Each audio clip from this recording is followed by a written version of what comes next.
Comment faire pour surmonter les difficultés et que faire dans les moments difficiles? Sur cette vidéo, je vais t'expliquer comment est-ce que j'ai fait pour surmonter mes moments difficiles dans l'entrepreneuriat. Salut, je m'appelle Thierry de la chaîne Agripreneur Visionnaire. La chaîne a pour but de promouvoir l'entrepreneuriat et l'investissement.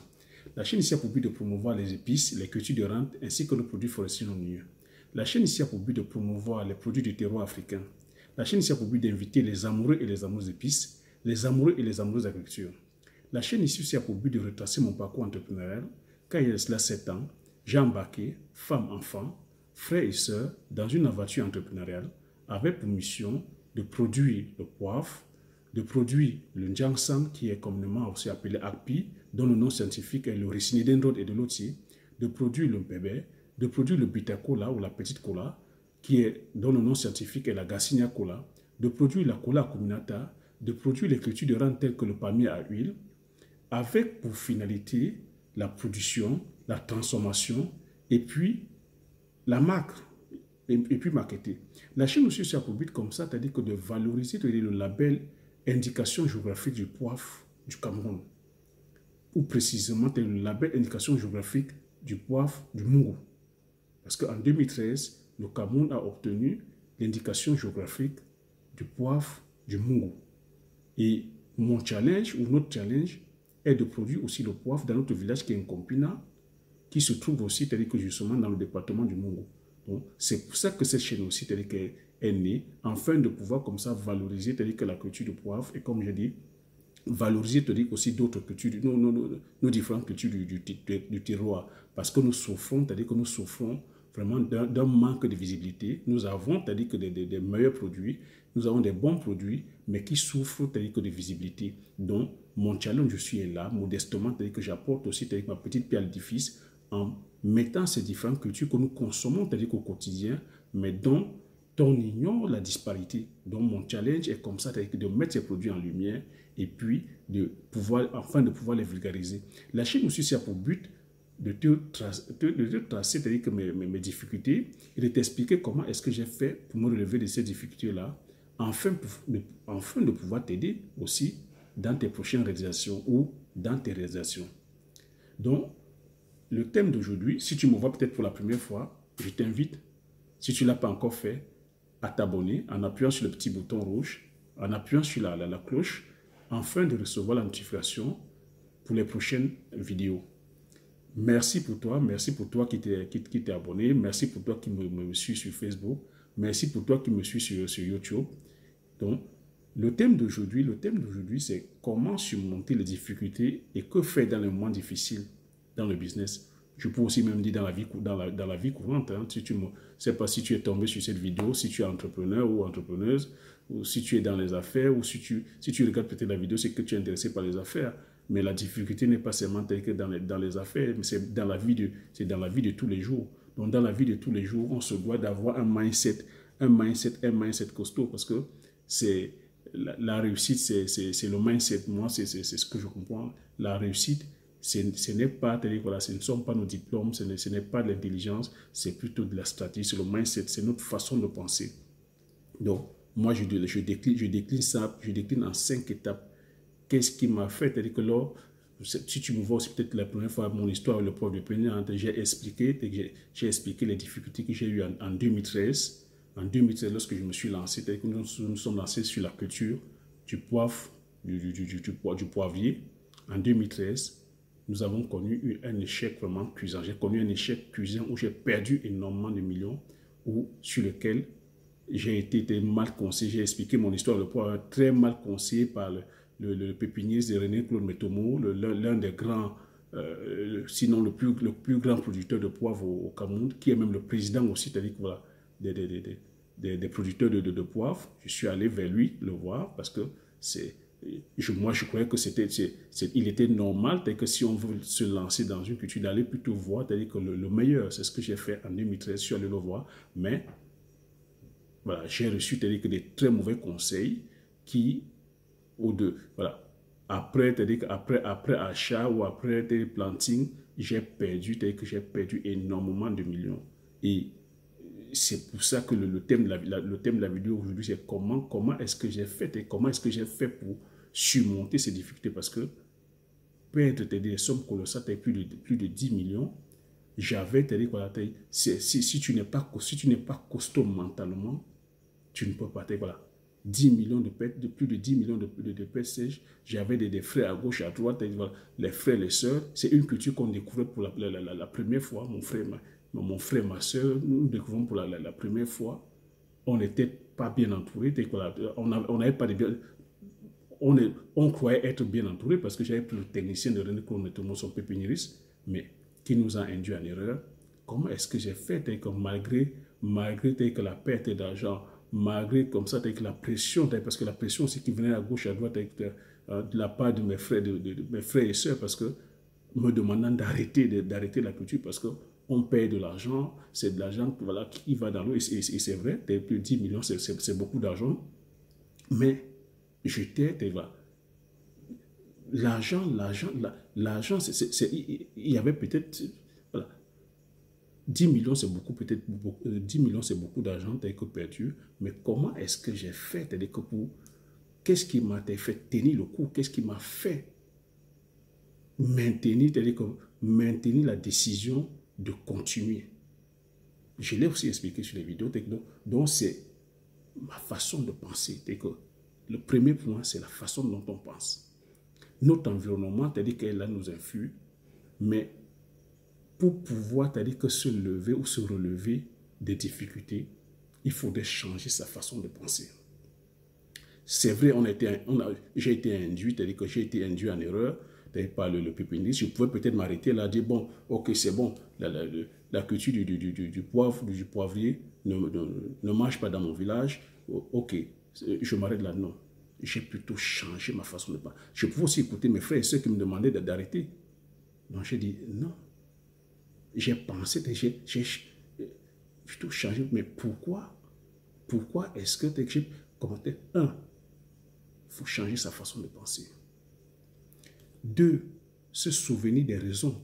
Deux, je me suis souvenu, se souvenir des raisons pour lesquelles, des raisons de cœur. Pourquoi est-ce que je me suis lancé dans cette culture?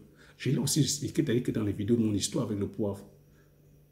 Reste jusqu'au bout de cette vidéo. Après, tu vas écouter mon histoire, mon histoire avec le poivre du Pendja. Les raisons pour lesquelles je me suis lancé, je l'ai expliqué. Je me suis lancé sur la culture du poivre parce que j'avais aussi ce challenge-là de faire un clin d'œil à mon grand-père. Je l'explique, de faire un clin d'œil à mon grand-père, mon feu grand-père, père son âme qui est décédé aujourd'hui, parce qu'il est celui qui a porté le calabayam. Le calabayam, c'est l'igname, hein, c'est l'igname, c'est des tubercules dans notre village. Donc, je voulais aussi être comme ça, c'est-à-dire que dans mon village, celui qui a apporté une culture qui n'est pas produite, parce que le poivre n'est pas du tout produit. En dehors de Pendja, dans le Mungo, le poivre n'est pas produit dans le département du Mungo. Hein. Peut-être oui aujourd'hui dans certains villages, mais le poivre c'est une épice qui est rare, qui est compliquée à mettre en place. Donc j'avais à cœur. Comment? Donc ma raison de cœur, c'était de changer changer mon mindset, changer ma façon de penser. Deux, me rappeler la raison de cœur. Pourquoi est-ce que je me suis lancé dans la culture du poivre? Quelle est la raison? La raison était de faire honneur à mon grand-père. Donc, c'est ça qui m'a tenu. Le carburant, c'était ma raison de cœur. Pourquoi est-ce que je me suis lancé dans la culture du poivrier? Malgré l'échec, pourquoi est-ce qu'il ne faudrait pas que je m'arrête? Il ne faudrait pas que je m'arrête pour faire plaisir à mon grand-père. C'est ça qui a ausculté, c'est-à-dire que les 10 millions. Moi, je ne voyais plus l'argent, je voyais plutôt ma raison de cœur. Donc, changer, c'est-à-dire que de mindset. Ne pas se dire que non, c'est impossible, ce n'est pas possible, non, ça ne marche, non. Se dire, pourquoi est-ce que ça n'a pas marché? Je vais chercher, c'est-à-dire que les raisons pourquoi ça n'a pas marché. Deux, maintenant, penser, c'est-à-dire à sa raison de cœur. Pourquoi est-ce que je me suis lancé sur cette culture? Tu vois? Trois, j'ai aussi pensé, si j'abandonne, calculer le coût que ça va faire si tu abandonnes. Si j'abandonnais, j'avais déjà tel que perte sèche de plus de 10 millions. Deuxième perte sèche, l'honneur de mon grand-père, l'honneur de mon feu grand-père, l'honneur de ma feu mère, de notre feu mère.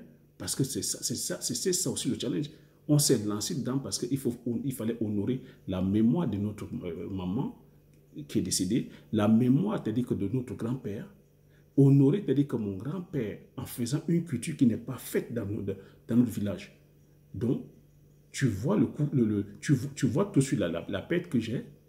Je perds 10 millions, je perds l'honneur de mon grand-père, je perds l'honneur de ma maman. Si j'abandonne totalement, je dis non, je ne peux pas lâcher. Donc, tu vois le coût que j'ai. Donc, il faut calculer le coût que si tu abandonnes. Je dis, si j'abandonne, ça me fait 3 échecs. Donc, si j'évalue peut-être l'échec à chaque abandon, tu as 10 millions, ça me fait 30 millions. Je dis non, je ne lâche pas. Donc, il faut changer son paradigme, changer sa façon de penser. 2, il faut se souvenir que des raisons de cœur, se souvenir pourquoi tu fais ton projet. 3, calculer le coût que ça va te faire, que le coût que tu vas, le coût que tu auras si tu abandonnes. Combien ça va te coûter si tu abandonnes. Voilà. Donc, 4 aussi, toujours se rappeler pourquoi tu le fais, pour qui tu le fais. Pour qui tu le fais. Donc, le projet où j'ai monté, le projet agricole que j'ai monté, c'était déjà aussi d'abord, comme je dis, pour pouvoir avoir un impact sur ma vie, un impact positif, avoir une vie qui m'inspire, avoir une vie aussi qui va comme ça impacter, c'est-à-dire que ma femme et mes enfants, qui va impacter, c'est-à-dire que mes frères, qui va aussi impacter, c'est-à-dire que ma communauté, impacter mon pays. Donc, c'est ça que je regarde. Je dis, si je lâche, mais si je lâche, je perds. Si je lâche, je ne vais pas inspirer ma femme, mes enfants, je ne vais pas impacter tel que mes frères, je ne vais pas impacter ma communauté, je ne vais pas impacter mon pays et je ne vais pas impacter mon continent. Donc, ça c'est 4. Donc, et 5, la personne que je vais devenir si je réussis. Pensez que la personne que tu vas devenir quand tu vas réussir. Et je suis en plein là-dedans. Donc, c'est ça qui m'a motivé, qui m'a tenu. Donc, les 5 sont, peut-être je le donne de façon de donner, les 5 sont changer sa façon de penser, ne pas penser que non, c'est pour les autres, non, on ne peut pas, non, ça ne peut pas donner parce que c'était ça que j'avais autour de moi, non, ça ne peut pas donner, non, c'est trop, non, on perd de l'argent, non, il faut abandonner. Non, j'ai dit stop, on n'abandonne pas, on cherche à comprendre pourquoi est-ce que ça n'a pas donné, pourquoi est-ce qu'on a fait les choses correctement, pourquoi est-ce qu'on a irrigué, non, est-ce que les cultures ont été bien plantées, non, est-ce que le sol était propice, non. Je suis donc rentré 3 ans me former, lire, me poser des questions, assister à des séminaires pendant 3 ans.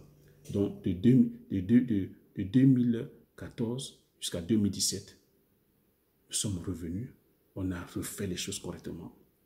Et aujourd'hui, grâce à Dieu, le poivrier pousse bel et bien.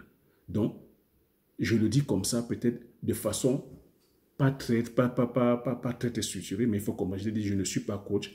Je ne vais pas te donner je ne te partage pas les choses comme ça de façon académique.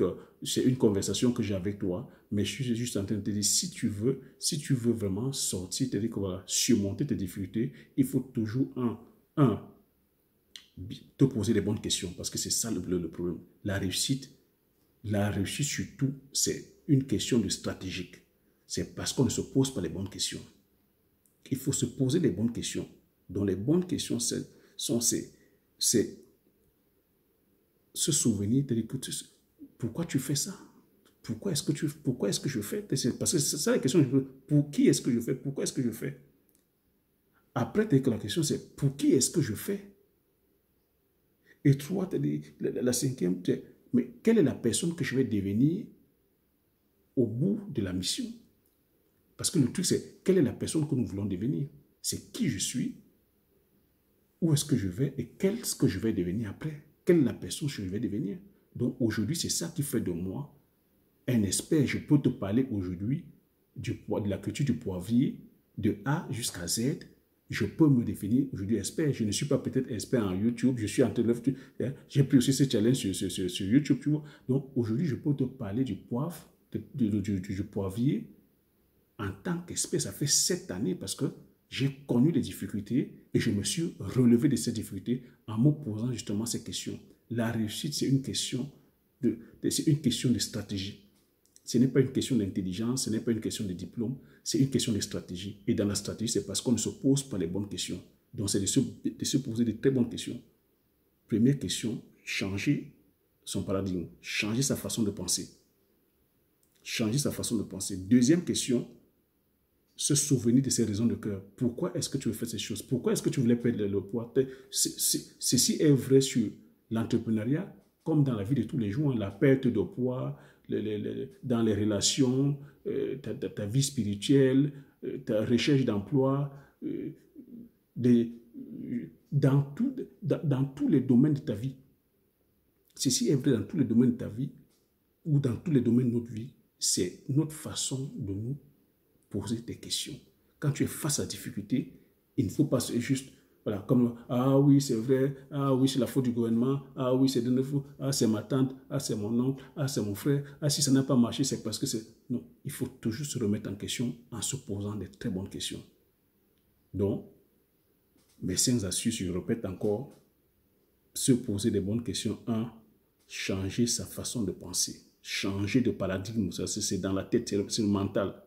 La réussite, c'est le mental. 2, se souvenir des raisons de cœur, se souvenir pourquoi est-ce qu'on fait, pourquoi est-ce que tu fais ça, pourquoi est-ce que tu veux perdre le poids, pourquoi est-ce que tu veux te mettre avec cet homme, pourquoi est-ce que tu veux te mettre toi avec cette femme, pourquoi est-ce que tu veux changer d'emploi, pourquoi est-ce que tu veux aller chercher de l'emploi, pourquoi est-ce que tu veux créer cette société, pourquoi? Et 3, calculer le coût. Si tu abandonnes là maintenant au premier échec, si tu abandonnes à la première difficulté, si tu abandonnes à la deuxième difficulté, même à la troisième difficulté, combien ça va te coûter? Combien est-ce que ça va te coûter? Hein? Et puis, 4, pour qui est-ce que tu fais ça? Tu fais ça peut-être pour toi. Quand tu veux te lancer un business, tu fais pour toi. Tu fais ça peut-être aussi pour ta famille. Tu fais ça pour ta communauté. Tu fais pour ton pays. Donc, regarde le coût que ça va te faire. Et puis, 5, te dis que si tu vas donc jusqu'au bout, quelle est la personne que tu vas devenir? Quelle est la personne que tu deviendras une fois que tu auras réussi? Donc, voilà, en toute modestie, mes 5 astuces, les 5 astuces que je mets à chaque fois où je suis face à la difficulté. Je te partage comme ça, en toute modestie, pas de façon très académique, parce que le but aussi n'est pas de te mettre à l'école. Le but ici, c'est d'avoir une conversation entre amis. Et voilà, c'est ça YouTube, hein, avoir une conversation entre amis. Je ne te demande pas de prendre un crayon ou de commencer à... Donc, c'est d'avoir une conversation comme ça en tant qu'ami. Tu écoutes. Si ça t'a plu, tu commentes. Si ça t'a plu, tu n'oublies pas de t'abonner et de partager autour de toi, afin que la communauté, comme ça, tu as été de visionnaires, la communauté des agripreneurs visionnaires puisse grandir. Donc, c'est ça aussi le but de la chaîne, partager avec toi. Donc, je te dis sur ce, merci, et puis aux prochaines vidéos. Donc, commente aussi, explique-moi, dis-moi aussi dans le commentaire, comment est-ce que tu fais, c'est-à-dire que pour te relever de tes difficultés. Comment est-ce que tu fais? Est-ce que tu es un suiveur ou est-ce que tu es un spectateur, tu es acteur de ta vie ou tu es spectateur de ta vie? Est-ce que tu es voilà, dans un environnement où tu es influencé, tu es plutôt influencé par ton environnement, ou tu es un leader? Parce qu'ici, c'est la chaîne des leaders. Hein. On ne naît pas leader, mais on devient leader. Hein. On ne naît pas leader, on devient leader. Donc, soyons donc des leaders avisés, des leaders visionnaires. Merci, aux prochaines vidéos.